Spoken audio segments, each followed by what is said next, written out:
ဟုတ်ကဲ့ပါငွေချင်းတို့အားလုံးပဲမင်္ဂလာပါခင်ဗျဒီနေ့ကျွန်တော်ဒီပန်ကားလေးတစ်လုံးကိုလာပြီးတော့ပြင်ပြအောင်မှာပဲဖြစ်ပါတယ်တောင်းဆန်တိုင်းပဲကျွန်တော်ဒီပန်ကားလေးတစ်လုံးကိုပိုင်ရှင်ကလာပြင်ခိုင်းထားတော့ဗောနော်ဒီကောင်လေးကတော့ဘယ်လိုဖြစ်တာလဲဆိုရင်သူကအတန်ထွက်နေတယ်ဒါဆိုရင်ကျွန်တော်တို့မီးပလက်ထိုးပြီးတော့စမ်းကြည့်မှာဖြစ်ပါတယ်ဟုတ်ကဲ့ပါဒါဆိုရင်ပိုင်ရှင်ပြောတဲ့အတိုင်းဟုတ်မဟုတ်ဆိုတာကျွန်တော်မီးပလက်ထိုးပြီးစမ်းကြည့်မှာဖြစ်ပါတယ်ဒီမှာကျွန်တော်မီးပလက်ထိုးလိုက်မယ်နော်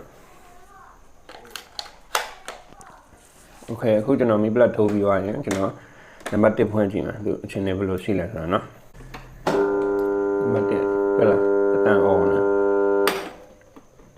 နံပါတ်2မော်တာအော်တယ်မဲ့ကြာနော်နံပါတ်3မော်တာအော်တယ်မဲ့ကြာနေရနော်ဒါပန်ကာလောင်းကမလဲပါဘူးဒီလိုအချိန်တွေမျိုးဖြစ်လာရင်ကျွန်တော်ဘယ်လိုပြင်ရမလဲဘယ်ဟာလဲရမလဲဆိုတာကျွန်တော်ဗီဒီယိုလေးကိုအဆုံးထိလိုက်ကြည့်ကြဖို့ကျွန်တော်ပြောချင်ပါတယ်ခင်ဗျဟုတ်ကဲ့ပါဒါဆိုရင်ကျွန်တော်စပြီးတော့ပြင်လိုက်ရအောင်ခင်ဗျပါဒါဆိုရင်ကျွန်တော်တို့ဒီအဖုံးလေးကိုဖျောက်လိုက်အောင်နော်နောက်နေ့စစ်ပစ္စည်းပြင်မယ်ဆိုမီးပလက်ဖျောက်ဖို့ဘယ်တော့မှမမေ့ပါနဲ့အန်ဒီရညားပါနော်ဒါကြောင့်မလို့ကျွန်တော်မီးပလက်ရင်ဖျောက်လိုက်ပါပြီးသွားရင်ကျွန်တော်ဒီမှာအရွက်လေးတွေချင်းလေးတွေအကောင်လုံးဖျောက်ထားမယ်နော်โอเคဒီကောင်ကိုကျွန်တော်တို့ဒီအဝင်ဘက်လှည့်လာအဝင်ဘက်လှည့်ပြီးဖြောက်ရမယ်နော်သူကရစ်ပြောင်းပြန်နော်โอเคဒါဆိုရင်ထွက်လာပြီနော်ပြီးတော့ရင်ကျွန်တော်ရွက်လေးဖြောက်ဟုတ်ကဲ့ပါဒါဆိုရင်ဒီမှာမူလေးလေးတောင်းလောင်းရှိတဲ့ဒီကောင်ကိုဖြောက်ဒီအဖောင်းလေးဖြောက်ဖို့အတွက်နော်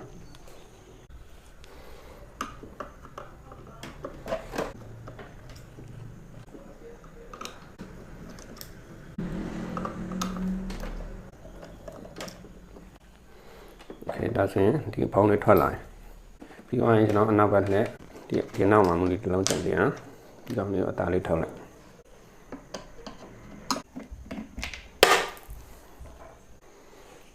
ဒီအပေါ်မှာကောင်လေး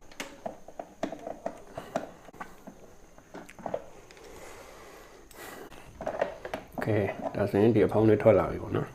ဟုတ်ကဲ့ပါဒါဆိုရင်ကျွန်တော်ဒီမှာဝင်ရိုးကိုကန်ကြည့်လိုက်မယ်နော်ဝင်ရိုးကြက်တော့မကြက်ဘူးဒါပေမဲ့ဖွင့်ရင်မလဲဘူးဆိုတာကျွန်တော်ဒီလောက်အပေါ်အောက်ကျွန်တော်လှောက်ကြည့်မယ်နော်အပေါ်အောက်လှောက်ကြည့်ရတယ်လားဒီမှာလှောက်နေတာလှောက်နေတာဆိုရင်ဒါဒီအနောက်ဘောမဟုတ်ရင်ဒီအရှိဘောတခုပြောင်းနေလို့နော်ဟဲ့လားပုံမှန်ဆိုအဲ့လိုအတန်ထွက်တာပုံမှန်ဆိုအဲ့လိုလှောက်လို့မရပါဘူးဒါဆိုရင်ကျွန်တော်ဒီကောင်ကိုဘောလဲခြင်းပေါ့နော်ဘောလဲခြင်းတော့အဆင်ပြေရင်တော့ရပါပြီနော်โอเคဒါဆိုရင်ကျွန်တော်ထောက်လိုက်မယ်အဲ့လိုအတန်ထွက်တာဘောတွေပဲချောင်းလာများဆိုတော့ဒီမှာ capacitor ကိုထောက်ကြည့်လိုက်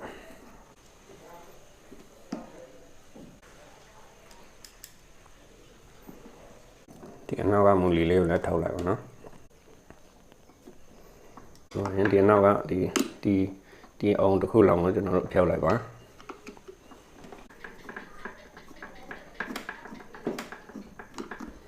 โอเคဒါဆိုရင်ဒီအောင်တစ်ခုလောက်ထွက်လာကြလားဒီကောင်လေးကိုခဏဖယ်ထားလိုက်မယ်နော်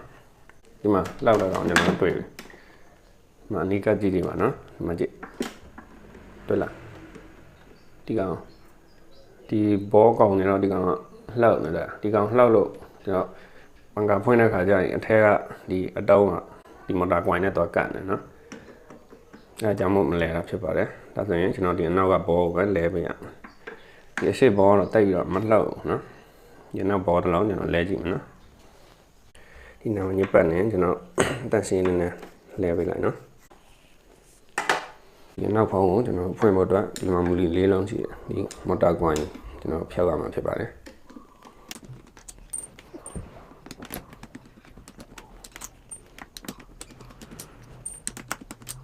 โอเคကျွန်တော်မူလီဖျောက်ပြီးသွားရင်ကျွန်တော်ဒီကောင်ကိုဆွဲထောက်လိုက်မယ်နော်ဒီမှာကြည့်ဘောတော်ကောင်းပါโอเคကျွန်တော်ဒီကွိုင်းတောင်းကိုမထောက်ပါနဲ့เนาะဒီအနောက်ဘောပဲလဲမှာဖြစ်တယ်တော့ကွိုင်းတောင်းထောက်စရာမလိုပါဘူးဒီကောင်ကွိုင်းမပြုတ်ကြအောင်နည်းနည်းထိန်းနိုင်ရပြီเนาะโอเคဆိုတော့ကျွန်တော်ဘောလဲကြအောင်เนาะဟုတ်ကဲ့ပါဒီဘောလဲဖို့တော့ကျွန်တော်ဒီနောက်မှာဒီခွက်လေးရှိရเนาะဒီခွက်လေးကိုကျွန်တော်ဖွင့်ထောက်ရမှာဖြစ်ပါတယ်ခွ ခွက်လေးဖွင့်ဖို့အတွက်ကျွန်တော်ဒီကောင်ရှိဒီကောင်နဲ့တောင်းမှာဖြစ်ပါတယ်ဒီကောင်ကထောက်တဲ့ကောင်ပေါ့နော်ဒီကောင်ကိုနောက်ကထည့်ပြီး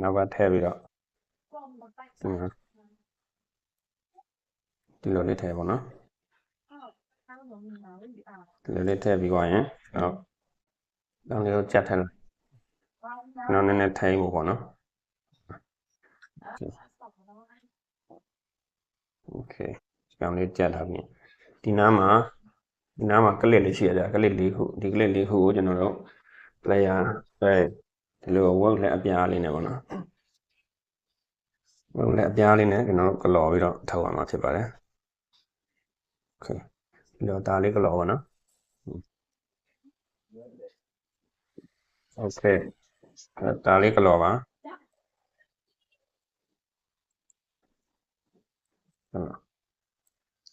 โอเค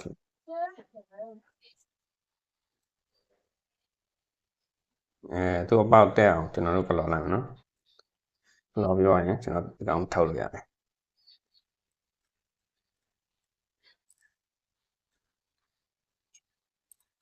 โอเคဒီကောင်ပြန်ထုတ်လိုက်ဒါဆိုရင်ကျွန်တော်အသားလေးခောက်ချလိုက်နော်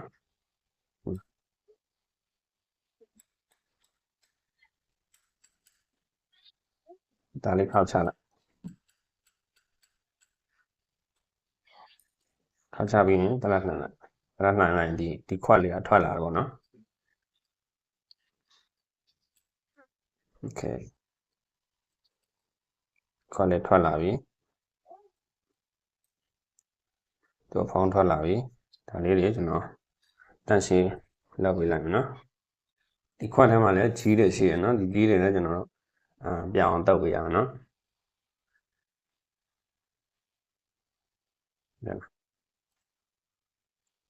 ကြီးတွေပြောင်းအောင်တောက်ပေးရမယ်โอเคပြီးသွားရင်ဒီမှာဒါသူရဲ့ဘောဖြစ်ပါတယ်ဘောနဲ့စီခံတဲ့ခွက်ပေါ့နော်ဒီကောင်ဒါသူရဲ့ဘောဖြစ်ပါတယ်ဒီဘောကိုကျွန်တော်တို့လဲပေးရမှာဖြစ်ပါတယ်ဒီမှာโอเคပြီးရင်ဒါစီခံတဲ့ခွက်နဲ့ဖော့တောင်းလေးပေါ့နော်ဒီထဲမှာသူ့ဖော့တောင်းဖြစ်ဖော့တောင်းကလည်းညစ်ပတ်နေပြီနော်နောက်ဖော့တောင်းလည်းအတက်လဲပေးရမှာโอเค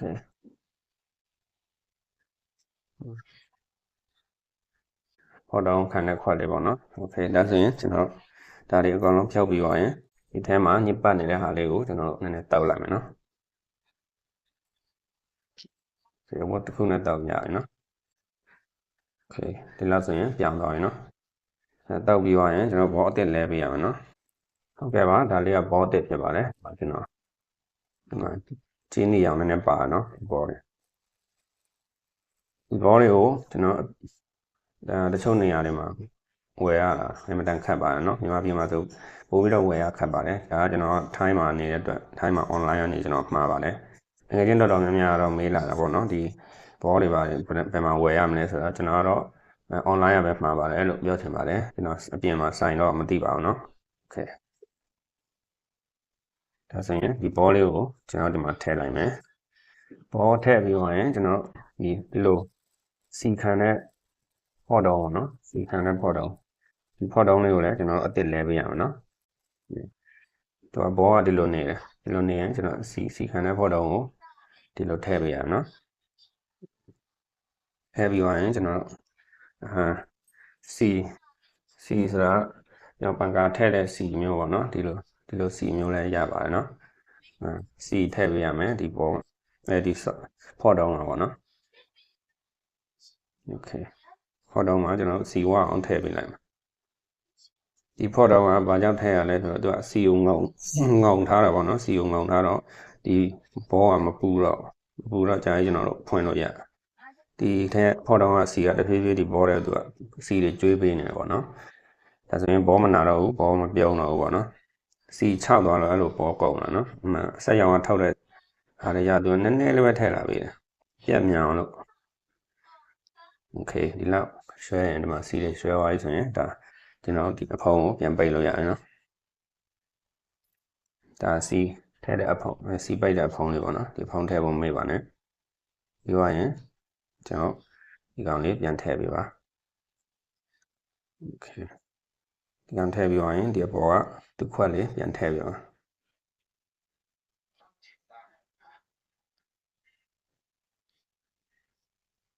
ထည့်ပြီးသွားရင်ကျွန်တော်ဒီကောင်နဲ့ပဲပြန်ပြီးတော့ထိုင်းပေးမှာပေါ့နော်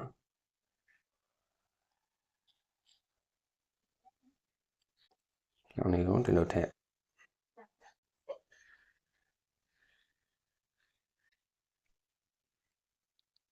โอเคထည့်ပြီးသွားရင်ကျွန်တော်ကြက်နေအောင်ကျွန်တော်လှည့်ပေးလိုက်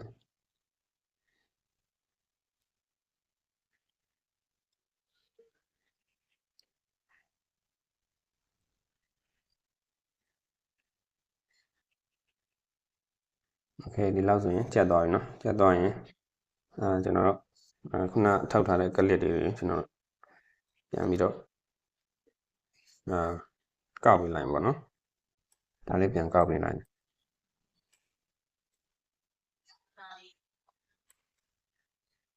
โอเคကြက်လေးပေါ့နော်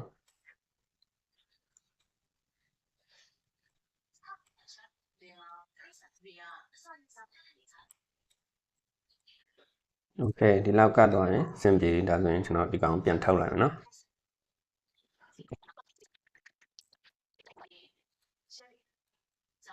ဒါဆိုရင်ကျွန်တော်ဒီဘောကိုနည်းနည်းလှုပ်ကြည့်မယ်နော်တအားကြီးကြက်ဖို့မလို့သူငြိမ်ရပြီနော်โอเคဒီလောက်ဆိုရင်ငြိမ်ပါပြီနော်ဟုတ်ကဲ့ပါအလုံးပြီးသွားပြီဆိုတော့ကျွန်တော်ပြန်တက်ကြည့်မယ်နော်โอเคကျွန်တော်ပြန်တက်ကြည့်မယ်ဆိုတော့ဒီမမူလေးလေးကိုကျွန်တော်ဖြုတ်ဒီဝင်ရောမှာလည်းကျွန်တော်တန့်ရှင်းနေတောက်ပြီးတော့စီအသစ်ပြန်ထည့်ပေးလိုက်နော်ဝင်ရောကတော့တိတ်မပြုံးနေဘူးနော်ဒါပေမဲ့ကြီးတွေပြောင်းတော့ကျွန်တော်တောက်ပြရမမူလေးထောက်လိုက်ပြီးလို့ရှိရင်ကျွန်တော်ဒီဝင်ရောမှာစီနည်းနည်းစော့လိုက်လို့ရှိရင်ကျွန်တော်စော့ကြည့်လိုက်ပြီးတော့ရင်ကျွန်တော်မူလီစောက်လိုက်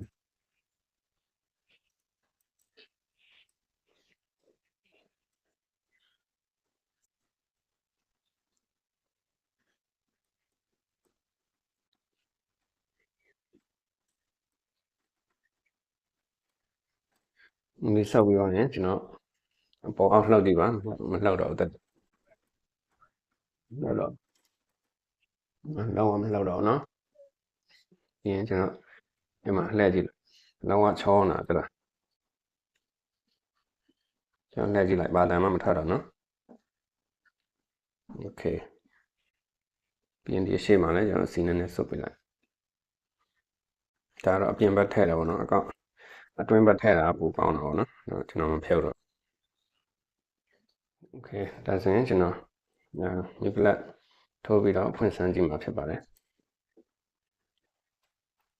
ဒီမှာနော်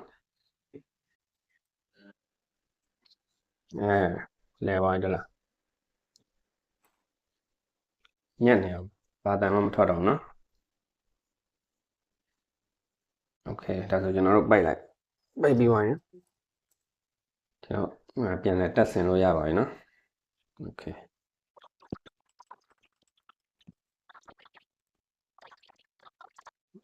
ခုဆိုရင်ကျွန်တော်အကောင်လုံးတက်ပြီးသွားပြီပေါ့နော်သူလဲတော့မလဲတော့ကျွန်တော်တစ်ချက်ဆန်းကြည့်မသိဒီနောက်မှာ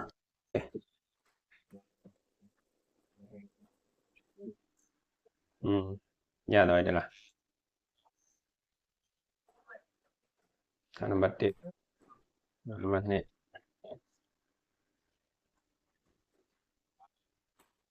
နံပါတ်3ပေါ့နော်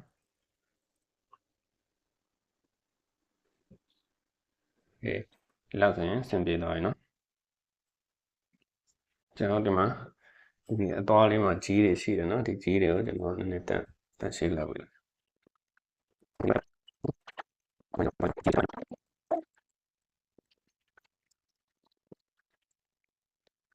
ီအတိုင်းပါပါ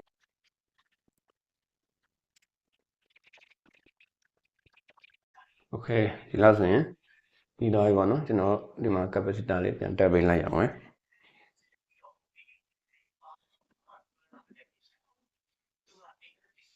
တက်ပြီးသွားပြီနော်တက်ပြီးသွားရင်ကျွန်တော်ဒီကောင်ကိုဆွဲလို့ရမရကျွန်တော်တစ်ချက်တက်ကြည့်အောင်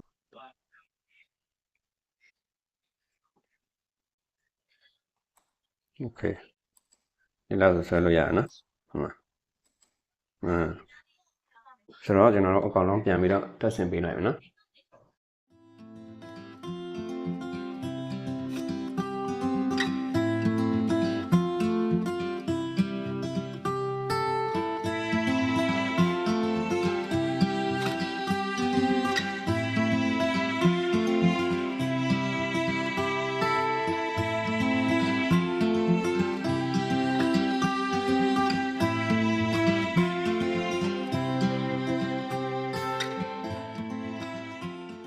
ဟုတ်ကဲ့ပါခုဆိုရင်ကျွန်တော်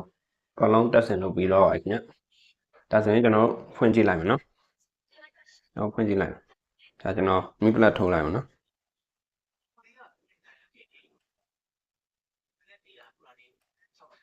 โอเคကျွန်တော်မိပလက်ထိုးပြီးပါရင်ကျွန်တော်နံပါတ်1ဖွင့်ကြည့်မယ်နော်ဟုတ်လားလဲတော့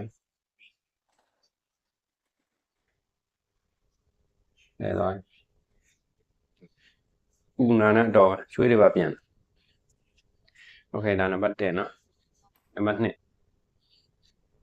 အတန်ခုနထွက်တဲ့ဟိုကိတ်အော်တဲ့အတန်တွေပါတယ်လုံးဝမရှိတော့ဘူးနော်လုံးဝတိုက်သွားပြီစင်ပြေတော့အဲနံပါတ်3ဖြစ်ပါတယ်ဘတ်တော့ပြီးရင်ကျွန်တော်ခုနဒီနောက်ဖင်ကိုပြင်ထားတဲ့အတွက်နောက်ဖင်ကျွန်တော်တို့နှိုက်လိုက်ပဲညာလဲလို့ရအောင်နော်โอเคဒါလဲလို့ရပါတယ်